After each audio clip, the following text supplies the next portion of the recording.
Hey guys, you're watching part 6, which is the last part of this series, written by Mark Lynch. Make sure to go check out the previous parts if you haven't. They'll be linked in the comment section and description.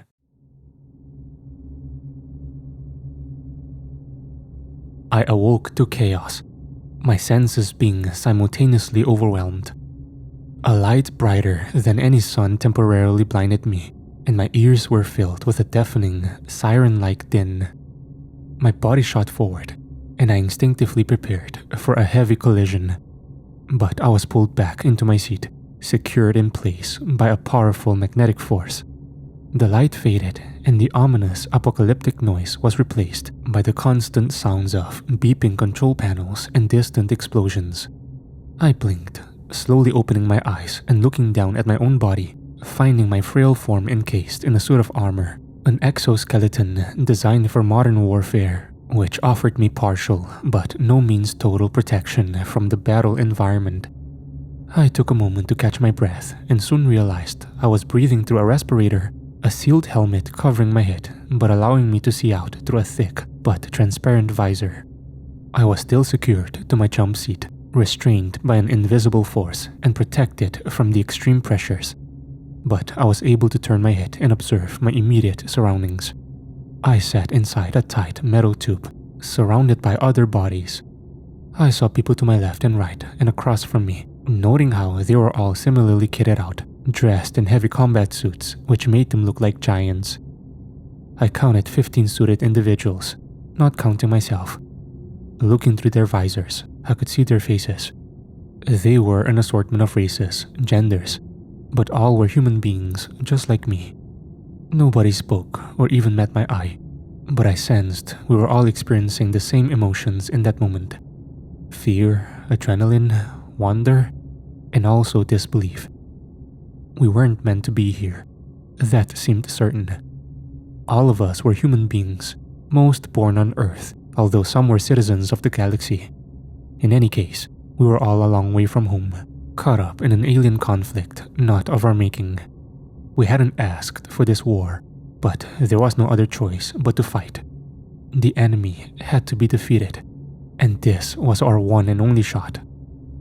The tension continued as our tube-shaped craft was propelled through space, and suddenly my command helmet came to life, transmitting a surge of information, images, and data that appeared on the inside of my visor. My meager brain struggled to take it all in, and I'm sure I failed to understand much of what flashed before my eyes. But I got the gist of it. I was a mere foot soldier participating in one of the largest and most complex military operations in galactic history. The invasion of Hades, homeworld of the vicious and warmongering Astri race.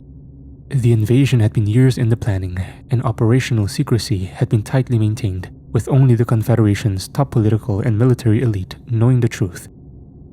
As for me and my comrades, we were only grunts, soldiers following orders with no knowledge of where they would send us or who we would fight. But now, the plan had been revealed to the entire invasion force, with orders and objectives transmitted in a stream of data.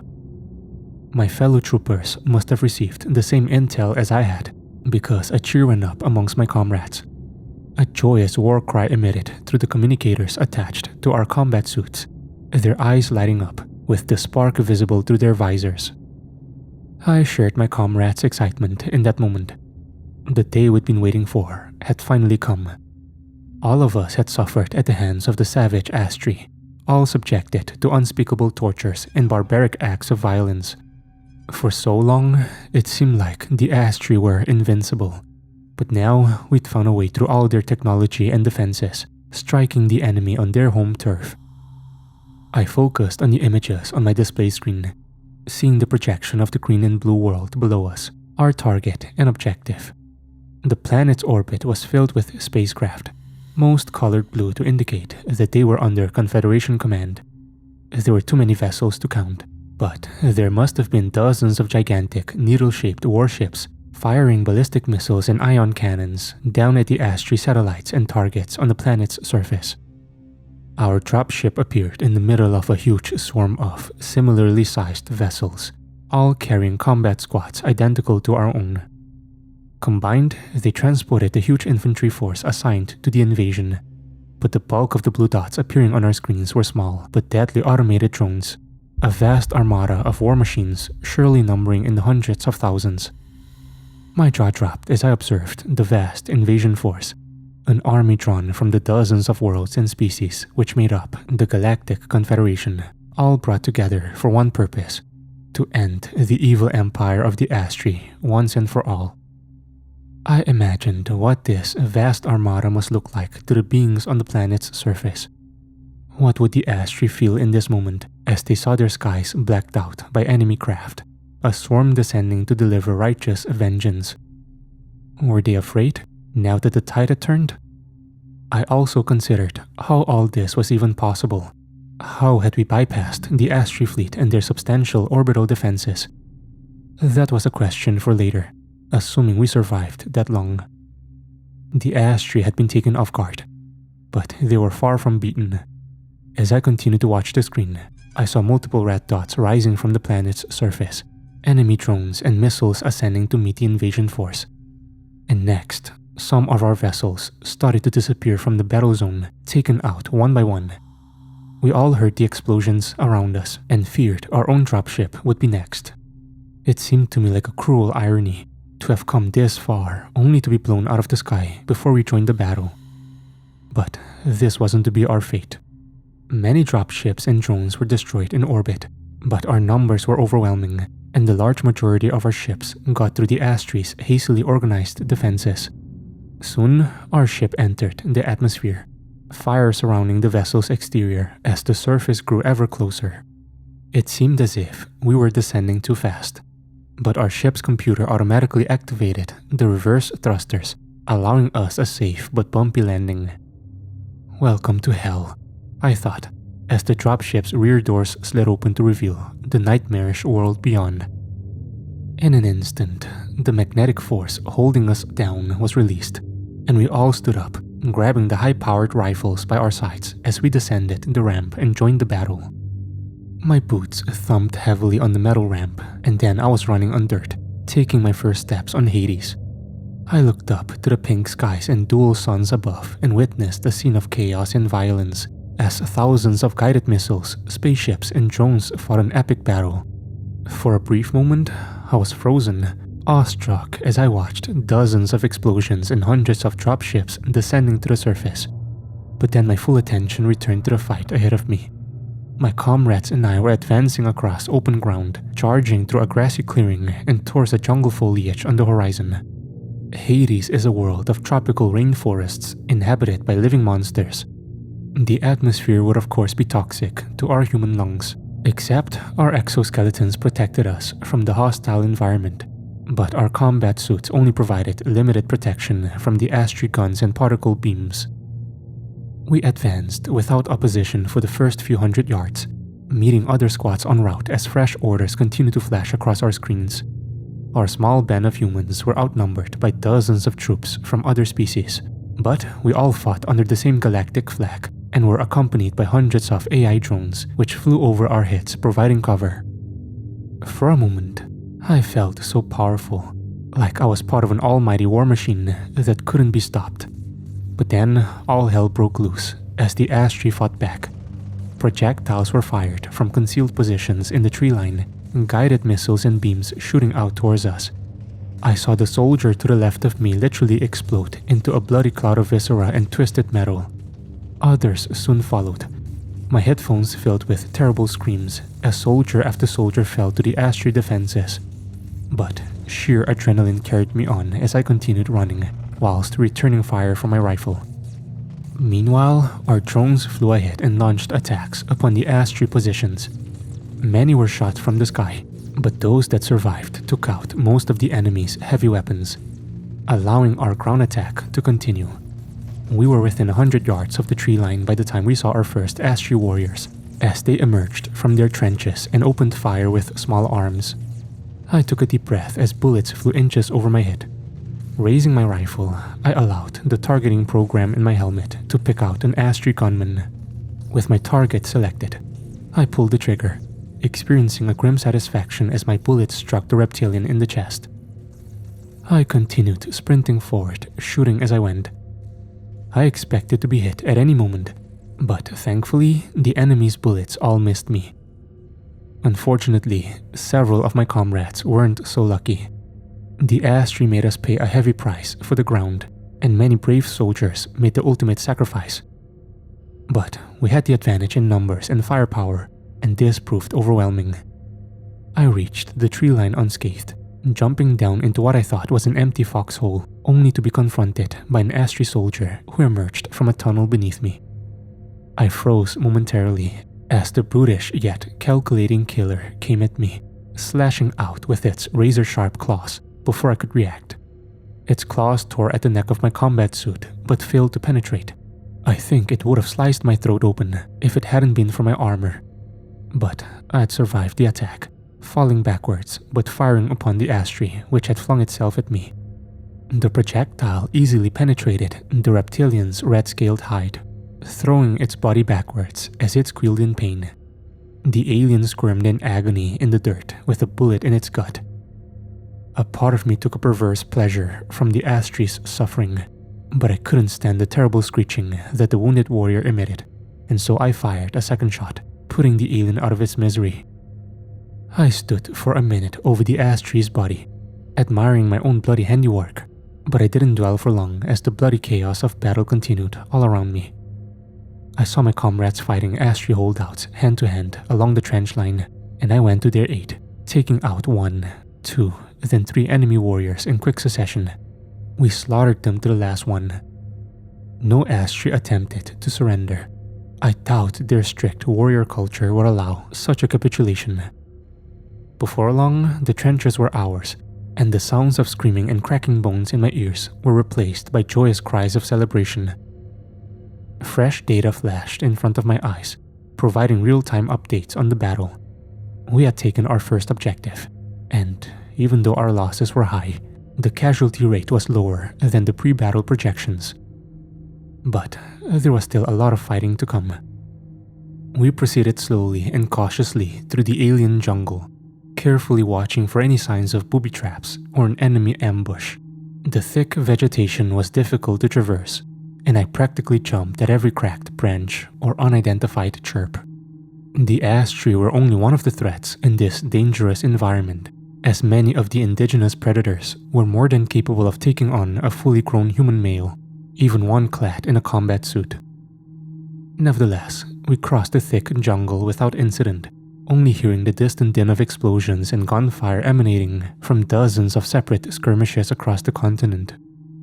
After some time, we emerged into another artificial clearing, looking up in awestruck horror at our second objective. The ash tree cathedral dominated the skyline, with its needle-like steeple extending to several hundred feet. The structure itself was typically ugly and constructed in the brutalist style, with thick walls of cold, featureless metal on all 4 sides, and the high steeple being the only indication of the structure's cultural significance. The steel doors of the hellish cathedral were firmly shut, and I dreaded to think of the horrors on the far side of them. But this didn't change the fact that we had to get inside. The cathedral was a key objective which we needed to capture and hold, no matter what the cost. Our orders came through, and I dropped down to my knee, providing cover whilst a sapper team attached plastic explosives to the door. All was quiet except for the distant explosions and missile strikes I observed in the darkening skies above. Nevertheless, I felt a grim foreboding as I scanned the perimeter, fearing that an attack would come at any moment. My heart jumped when I heard the dull thud of an explosion, only to realize it was our demolition team blowing the door open. And then I joined my comrades, rushing forward as we piled inside of the twisted cathedral and witnessed the horrors within. I entered what was clearly a hostile environment, the cathedral's interior only dimly lit by a blood-red illumination. I activated the night vision function on my helmet controls, following my comrades as we advanced down the aisle and past the cold metal pews. As we searched for threats, what we saw was a vile example of the ash tree's cruelty and sadism. Mounted on the walls were the severed heads of dozens, perhaps hundreds of their victims. I observed many different species, including human beings. And all of the heads still lived, emitting silent screams as their crazed eyes observed our advance into their torture chamber. But worse still was the monstrosity displayed above the altar at the back of the cathedral. I felt sick to my stomach when I witnessed the scene. A grotesque mosaic of skin, body parts, mouths, and eyes. It seemed that multiple beings had been stitched together to create this Frankenstein-like monster. And the creature was somehow alive, squirming in absolute agony and exerting a dozen tortured cries from as many mouths. My squad halted their advance, all awestruck and frozen in abject horror as we listened to the blood-curdling screams. Unfortunately, we let our guard down and didn't see the attack coming until it was too late. I spotted the projectile out of the corner of my eye, but didn't have time to shout a warning before it hit the man in front of me, penetrating his armor and impaling him through the chest. The dying man dropped to his knees, turning to face me with terror and pain in his eyes before his visor was obscured with blood. I swung around, seeing the dark shapes emerging from the shadows and moving rapidly towards the aisle. The ash tree who assaulted us were taller, stronger, and faster than those we'd previously fought. A warrior priest elite with a fanatical zeal who would defend their sacred temple at all costs. The soldiers around me fired in a panic, but the attackers moved so fast, jumping upon my comrades and knocking them to the floor before stabbing through their armor with war pikes. I heard the thunderous roars of the attackers and the terrified screams of our soldiers, and I knew I had to take charge of the fight back, otherwise we would surely all die in this hellhole. I raised my rifle to aim, but wasn't quick enough. A 7-foot-tall ash tree knocked the gun from my hands and struck me hard across my head. My skull would have cracked if not for my helmet, but the force of the blow threw me down, and I hit the ground hard. Looking up, I saw the reptilian standing over me, its yellow predator's eyes glistening with sadistic glee as its maw opened to reveal rows of long and sharp teeth. But what really frightened me was the huge war pike it held over me, the spear poised to plunge into my chest. I saw the sharp end coming and moved at the last possible second. The point of the spear missed my heart, but instead impaled me through the shoulder. I screamed in pain, and the ash tree snarled with frustration. The last thing I heard was gunfire. And then, everything went black. I woke up screaming, clutching at my shoulder, only to find there was no wound. Next, I ripped the helmet from my head and the appendages from the rest of my body. I was sweating profusely and struggled to breathe as I surveyed my surroundings. But then I felt a gentle touch on my shoulder and a reassuring feminine voice in my ear. "Take it easy, Saul," she said. "It's all okay. You're in no danger." I looked up to see the woman standing over me, noting her dark brunette hair, expressive eyes, and her soft, compassionate smile. I was able to calm myself, and in time I remembered who I was. Saul Jackson, assistant to the UN's ambassador to the Galactic Confederation. The woman assisting me was my boss, Lisa Tang, Earth's official representative at the most significant war trial in recent galactic history. The horrors I'd just witnessed were a memory of a battle already fought and won, but the memories were not of my own. I had lived through somebody else's experiences, courtesy of a full immersion VR program provided by our friendly alien hosts. It had all seemed so real, and yet I'd never set foot on the Astre's homeworld, let alone fought a war against them. I had encountered the reptilian aliens before, however, having led a disastrous diplomatic mission which resulted in humiliation, capture, and the violent death of my companion. I thought this disaster would mark the end of my career, and possibly my life, assuming the government decided to liquidate me to hide the truth. But times had changed, and I'd been given a second chance, an opportunity for redemption if you will. I removed the remainder of the VR apparatus from my still shaking body with Lisa's assistance, noting the sterile white room we inhabited, a cabin on board the Confederation needle ship transporting us to our destination. "I'm sorry to have to put you through that, Saul," Lisa said sympathetically as we sat down together, and she offered me a glass of water. "But I believe it was something you needed to see for yourself." "Agreed," I replied after taking a deep gulp of cold water. Who was he? I asked, referring to the soldier whose memories I'd relived. Is he alive? His name is Jamie Wallace, Elisa confirmed. And yes, he survived the battle. Jamie's story is quite something. Abducted from Earth, thrown into a slave rebellion, and then recruited by the Confederation military. He fought in the liberation of Europa before joining the Human Legion. As you've seen, he was in the first wave of the Hades invasion, wounded in combat, but honored for his bravery during the final assault on the Astri capital. Whoa, I said in awe. He's quite the hero. Yes, it certainly seems so, Elisa replied thoughtfully. But I guess we'll find out soon enough. The Legionnaire Wallace will meet us once we arrive at Europa. I gulped, already feeling intimidated by the prospect of meeting an intergalactic war hero. But what really chilled me to my bones was the prospect of returning to the Europa moon base. I had barely survived my previous visit and had been left in terrified awe of the murderous Astri. I believed they were invincible back then, but now everything had changed.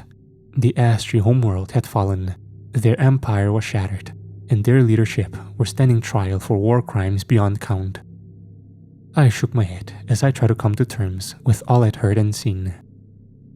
I still don't understand, I said, whilst meeting Lisa's sympathetic gaze across the white table. How did the Confederation pull off the attack? Why didn't the Astri see them coming? The Kalmar, Lisa replied. The name was familiar to me, as I'd read about this species in my briefing. The Kalmar were an aquatic, squid-like race who'd accumulated enormous wealth and power through their control of the vital wormhole network which crisscrossed the galaxy. Travel between star systems was virtually impossible without the Kalmar's cooperation. But it still didn't add up. The Kalmar have never taken sides, I said, repeating the words from my briefing document. Lisa smiled thinly before replying. Times have changed. It's true that the Kalmar are primarily motivated by self-interest and greed, but they have come to realize that the Confederation is a safer bet in the long term. They conspired with the galactic leadership and allowed allied forces access through their wormholes, meaning the fleet could jump straight into the Astri's home system undetected. I nodded my head in understanding. The Kalmar had stabbed the Astri in the back, throwing their lot in with the Confederation. It had been a risky move, but seemed to have paid off. So, I continued as my brain processed this new information. The Kalmar opened up the wormhole, but surely the Astri had planetary defenses. The landing looked a little too easy to me. Their planetary defenses were offline, Lisa explained. That was the work of the Gaians. I thought for a moment, before remembering the name. The Gaians were a slave race who'd lived for thousands of years under Astri domination. They were responsible for developing and maintaining most of the Astri's advanced technology, so it made sense that they could disable Hades' defenses when the time came. Whoa, I exclaimed, as it all started to come together in my head. That's quite the coalition. Lisa laughed nervously before responding. Well, the Astri have made a lot of enemies over the years. I guess that's what happens when you spend centuries slaughtering, torturing, and enslaving every other species in the galaxy. I chuckled at Lisa's comment, but then a coldness ran through me as I contemplated all the atrocities the Astri had committed over countless generations. So that's it then? I concluded. The Astri are defeated. Not entirely, Lisa said with a sigh of regret. Their leadership has been killed or captured, and the bulk of their forces destroyed. But there are holdouts scattered across the galaxy. Single ships and garrisons cut off, now they can't access the wormholes. As for Hades, Confederation forces are in control of the cities. But die-hard Astri warriors have retreated to the jungles, where they continue to wage a guerrilla war. I shook my head in astonishment. The Astri were fanatics, raised from birth to fight and die for the glory of their race. It was depressing to think that these holdouts were still carrying on their futile war, but hardly surprising. There was another question on my mind, however. Hades, Gaians, Kalmar, Malak, I muttered. So many names which appear in our languages. That's no coincidence, Lisa said with a knowing smirk. The Astri weren't the first alien species to visit Earth. You'd be surprised at how much our history has been shaped by little green men. I would, was my intrigued reply. I think Lisa was about to reveal more, but suddenly our conversation was interrupted by a booming robotic voice calling out through the ship's PA system. Attention please. We are making our final approach to the Europa moon base. All delegates and support staff should report to the bridge and prepare to disembark. Well, I guess that's our cue, Lisa said with a sly wink of her eye. She got out of her chair and I followed. A moment later, we were exiting the cabin and ascending through the ship, mentally preparing ourselves for the coming diplomatic mission. I'll admit to feeling a chilling sense of déjà vu as I stood on the observation deck of the Confederation starship, looking down upon the cold, rocky surface of Europa in orbit around the instantly recognizable Jupiter. I'd been here not so long ago, back when the moon base was still under the enemy's control. My bosses back on Earth had sent me to negotiate terms with the Astri, or so I thought. In fact, my diplomatic mission was a lie, a cover story meant to conceal the true nature of the clandestine operation.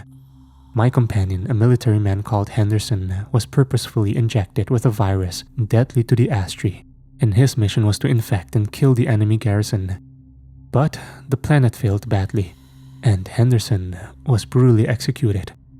The Astri only spared me so I could deliver their hideous message to the cowardly politicians back on Earth. Never in my wildest dreams had I ever thought I'd return to Europa. Obviously, the circumstances were very different. The base had been captured and secured by friendly forces, and thousands of human prisoners were freed. But still, I felt a grim foreboding as I looked down upon the vast military base which protruded above the moon's surface. Lisa clearly picked up on my distress as she placed her hand on my shoulder, and she spoke gently into my ear. "How are you holding up, Sal?" she asked. "I'm fine," I replied without much conviction. But my boss wasn't fooled by my thin facade. "I can't imagine what it's like for you to come back here," she said. "But I need your support, Sal. Please know that. And it will be different this time. The Astri aren't running the show anymore. They're finally going to face justice for what they did to our people." I saw her eyes lit up as she spoke her next words. "This is a beginning for all of us. The UN is close to approving Earth's application to join the Galactic Confederation. And before long, we will have to reveal the truth to the people.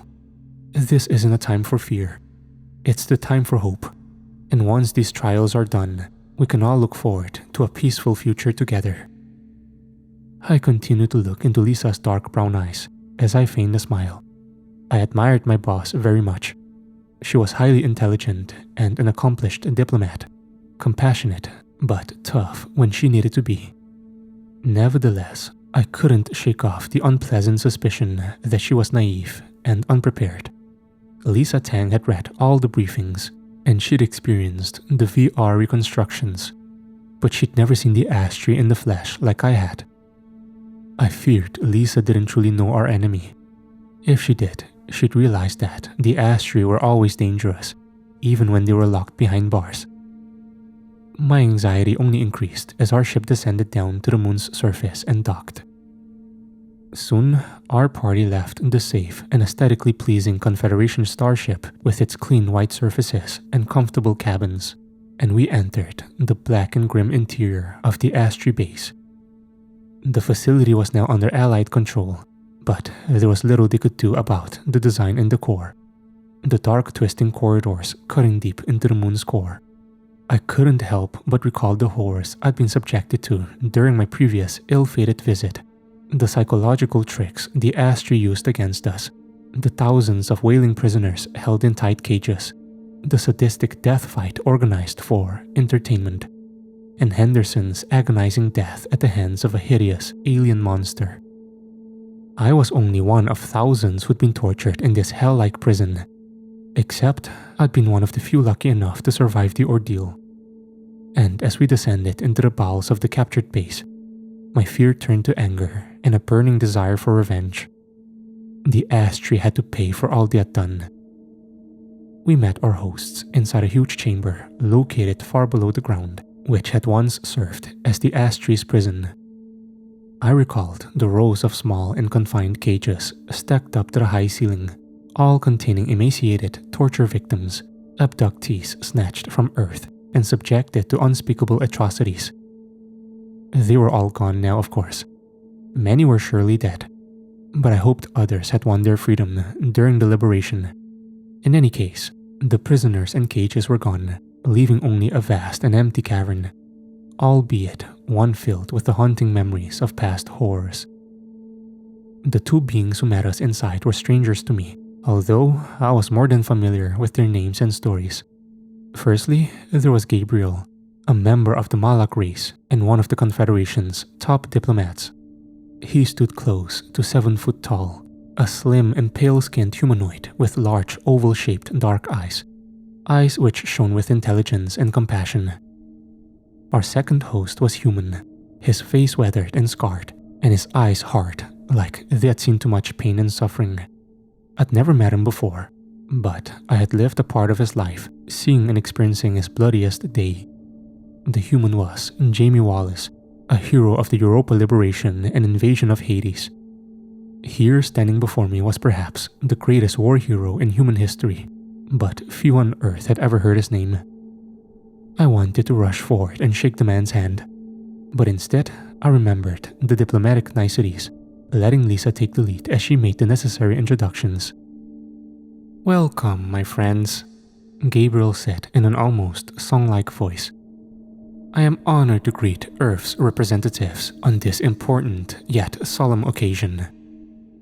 "Thank you, Mr. Ambassador," Lisa replied politely, "and the honor is all ours." "May I inquire as to my friend's well-being?" Gabriel asked. "I do hope he is readjusting to life on Earth." "He is indeed," Lisa replied with a sincere smile. "Ambassador Habib is making excellent progress in his talks with the UN representatives. We hope to have a deal signed shortly." "Excellent," Gabriel answered, with a genuine happiness evident in his alien voice. Ambassador Habib was the Confederation's representative on Earth, a human who'd been abducted by the Astri as a child and sold into slavery before he was rescued from a mining colony by Allied forces. Gabriel had taken Habib under his wing, and they had worked together for decades, apparently forging a close friendship in the process. And Habib was in many ways the perfect man for the role of ambassador to Earth, given his status as a former abductee and his inner knowledge of the Confederation politics. Once the formalities were over, Gabriel invited us to proceed to the courtroom.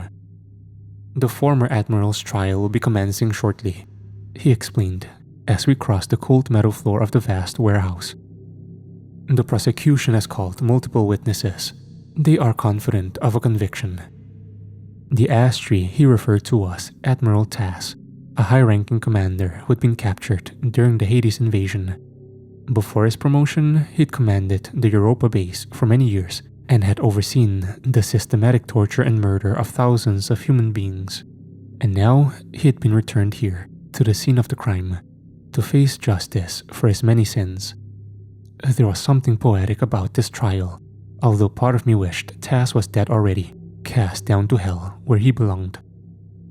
I took the opportunity to speak with Jamie as we walked, quietly expressing my admiration for his many achievements. "I watched your combat footage from Hades and have read your file," I began.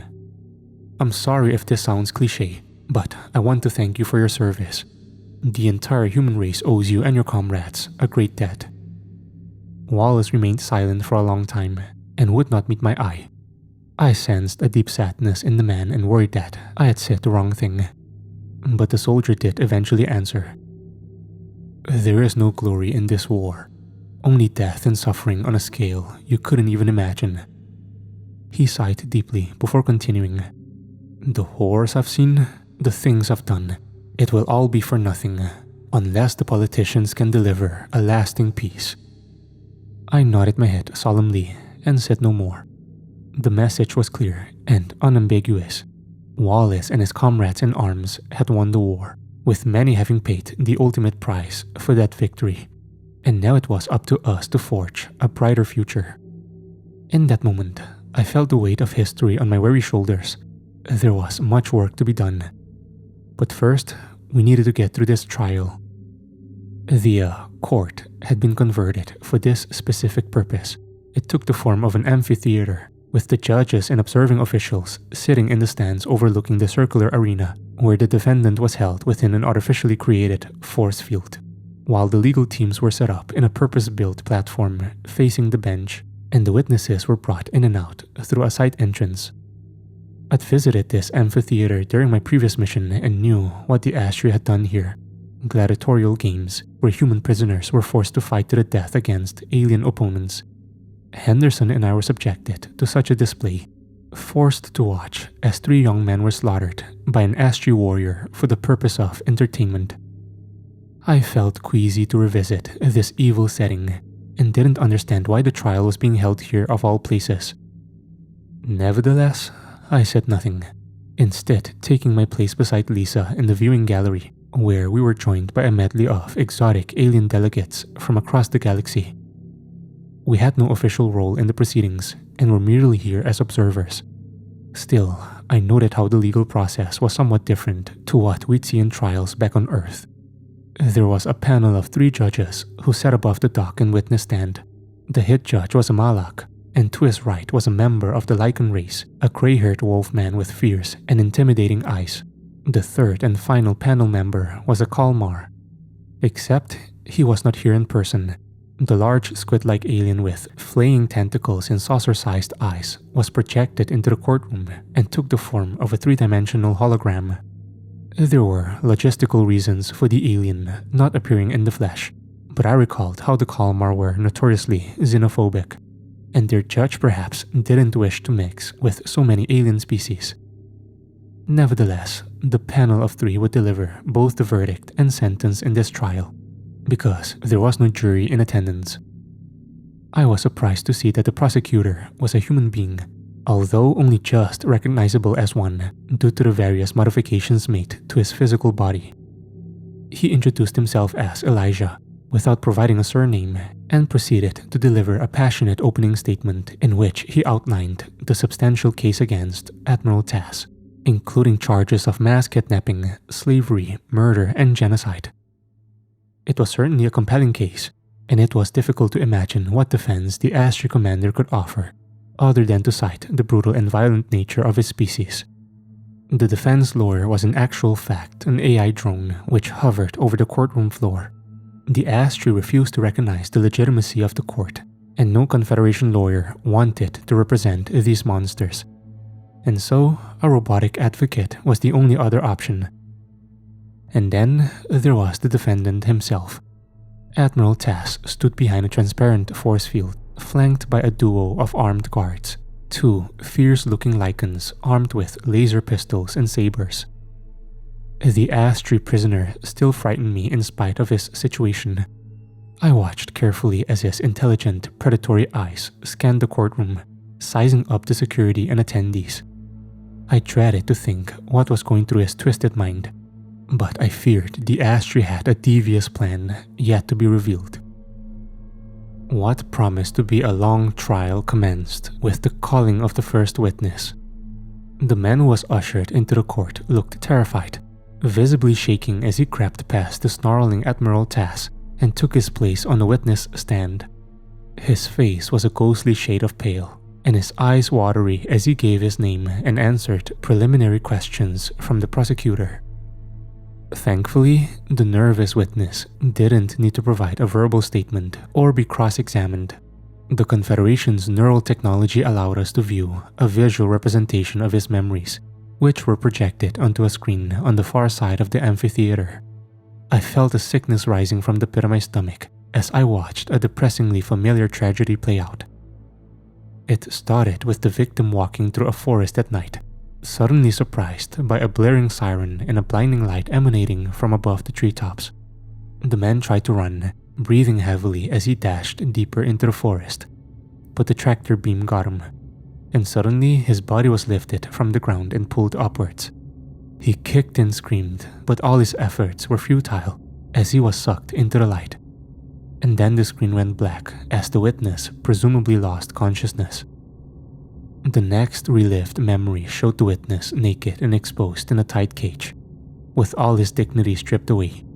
He was held in a row of similar cages with fellow prisoners on each side of him, all emaciated and many bearing the obvious signs of torture and deep scars evident on their naked skin.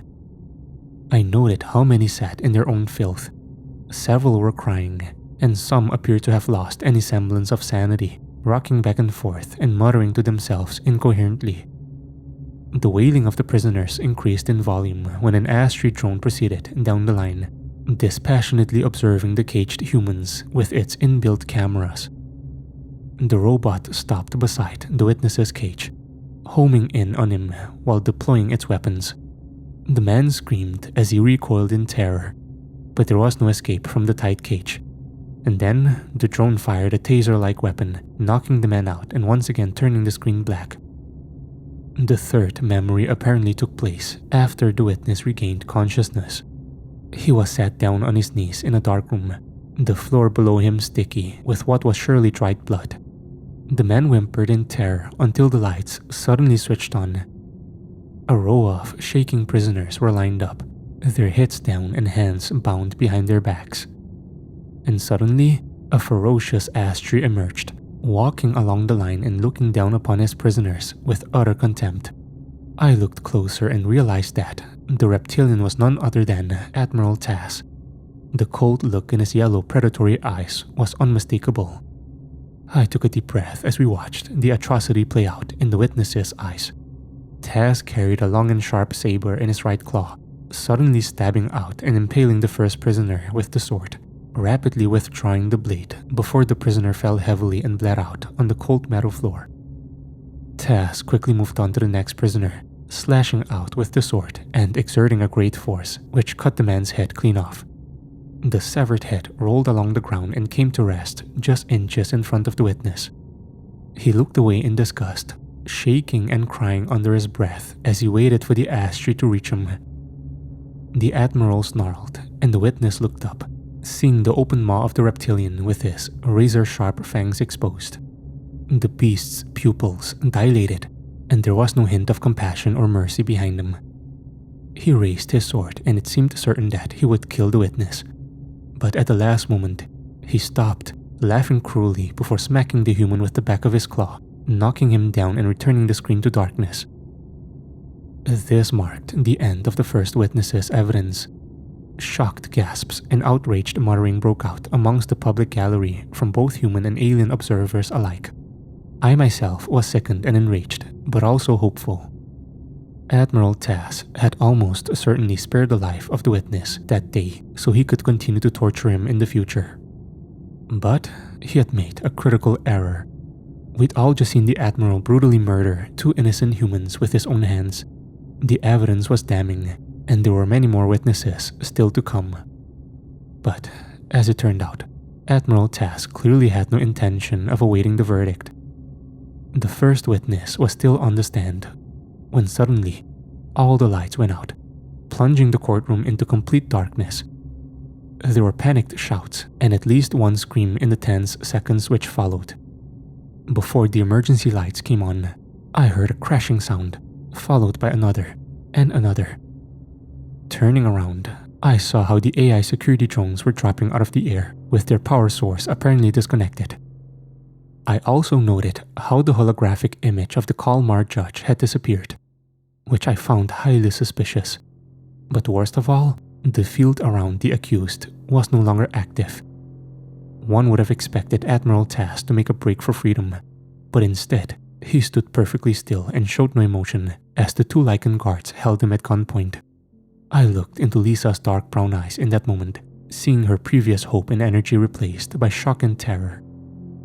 And then, we all heard the first explosion, a mighty boom which shook the courtroom and resulted in a mass panic as observers and legal staff ran for the exits.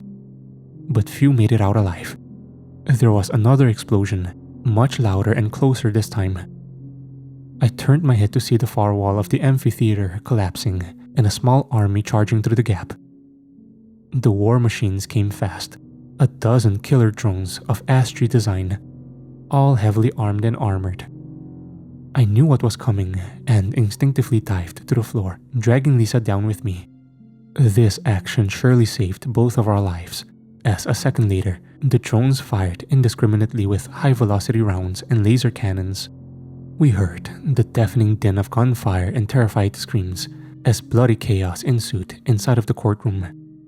Within minutes, dozens of delegates and observers were cut down in a heinous massacre, with the prosecutor, first witness, and 2 remaining judges all dying in quick succession. I fearfully looked down to where the Admiral stood, now freed from his force-field prison. One of the guards was down, while the second Lycan was distracted, firing upwards at the drones descending upon him. Taz took his opportunity, grabbing a saber from the dead guard and plunging it into the Lycan's back. The wolfman howled in agony before collapsing to the blood-stained floor. And now, the prisoner was free. A moment later, and 2 juvenile Astri warriors burst through the hole in the wall, firing wildly as they came. They immediately went to the side of the Admiral, forming a protective circle around him.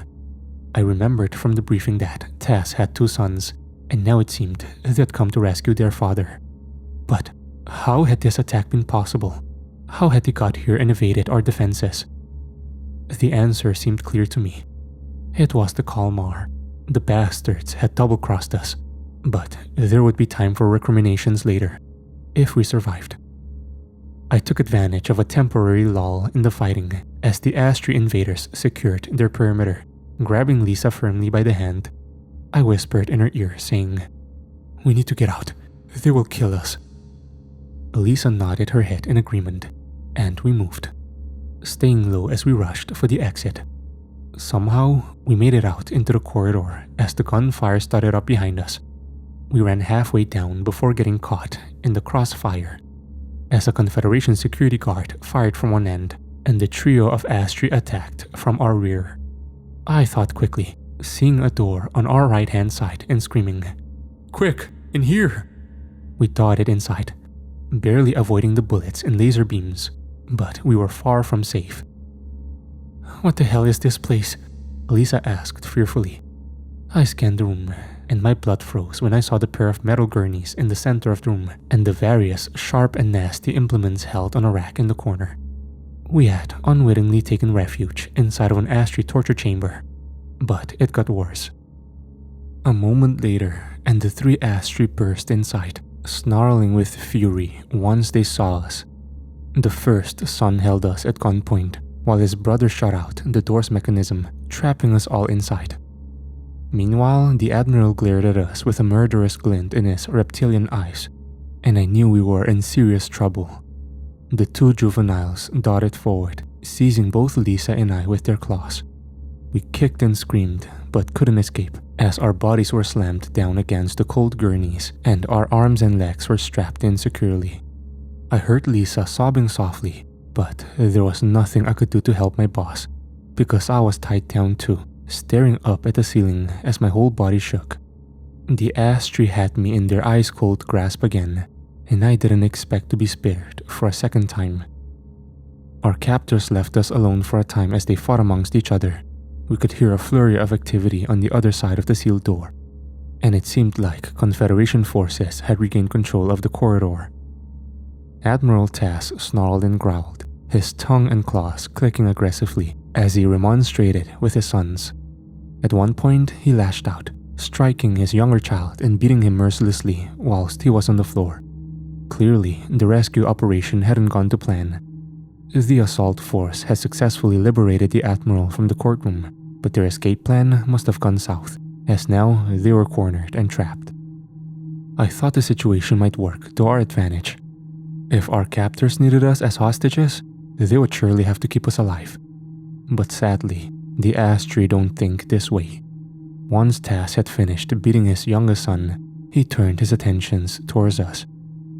My blood froze once I saw the pure hatred burning in his murderous eyes.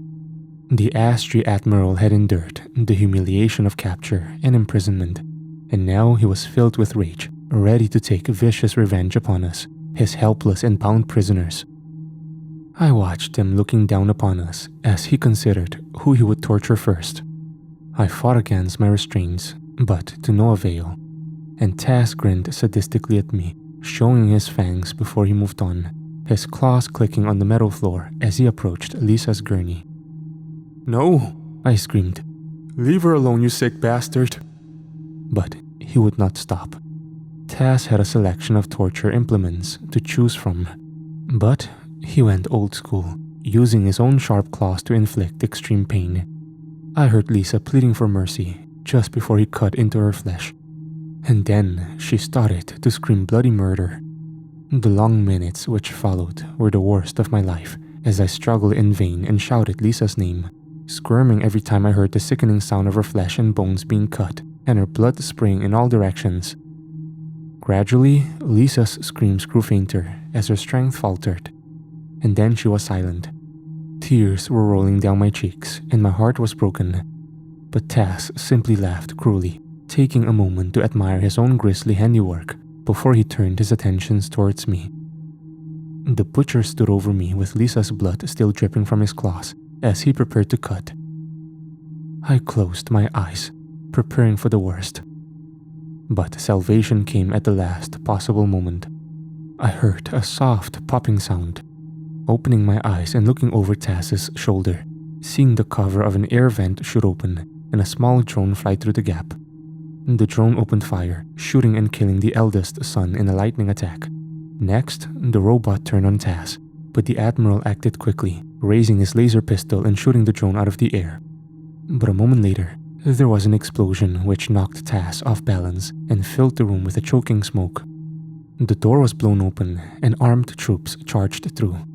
Tas recovered and raised his gun to fire, but he was too slow on this occasion. I saw Jamie Wallace run into the torture chamber, firing as he came. His first round hit Tas square in his chest, throwing him backwards. The ash tree fell heavily to the metal floor, squirming in agony from the bullet wound in his torso. But Wallace acted quickly, firing a second shot to the Admiral's head and ending his life once and for all. The younger son was the last ash tree standing, but to my surprise, he threw his gun down and raised his claws to surrender. More troops entered the room, securing the prisoner and releasing me from my restraints. I should have been relieved, but instead, I felt sick to my stomach as I glanced across at Lisa's mutilated corpse and realized she was beyond help. Once again, I had survived, but Ambassador Tang had paid the ultimate price, becoming yet another victim of a war that should be done and dusted. The tears continued to roll down my cheeks as they wheeled their body out of the room, and I cursed the dead Admiral Tas, whose corpse lay on the floor, believing that he'd gotten off far too easily. I was eventually escorted to the sick bay, where a medical drone examined me and prescribed a sedative for the shock. I continued to sit in the white room, struggling to come to terms with the savagery of what I'd just witnessed. I didn't want to speak with anyone in that moment, not even Wallace, who had saved my life. But in the end, it was Gabriel, the Malak diplomat, who came to speak with me. And the alien knew just what to say.